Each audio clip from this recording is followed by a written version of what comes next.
Well, I've run a number of different businesses in different fields. A lot of them have been focused on arts, entertainment, and media. I did run 3 cooperative record labels out of Chicago for several years in the early 90s, and then I went out from there to publish a couple of magazines that were internationally distributed.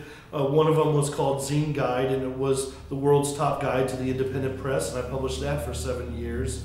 And then I went on from there to work heavily in supporting the local literary community in Chicago, kind of bridging the gap between the self-published word and the bloggers at that time, as the blogosphere was really just developing at that time. I was very involved in that.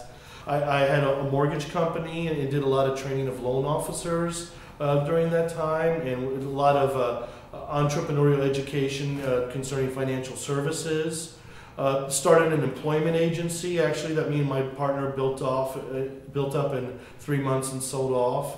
So that was a very interesting process. One of the great things about being out in Colorado and Boulder specifically is that it is the entrepreneurial center of the United States. It has more entrepreneurs per capita than any other city in the United States. And being out there for 3 years and working with hundreds of different entrepreneurs and seeing that as entrepreneurs pull together, pool resources, not only do you find resources that you need, but you find collaborators, you find business partners that you need. And so the more of that energy and mood that we can create here in Carbondale, which I've been very involved with in other scenes, the greater that we can engage in the sustainable economic development model, which is going to give us even more strength, pulling out of this recession and for long-term stability. And those are really what my concerns are. I'm really focused on the long-term sustained economic and community growth of Carbondale,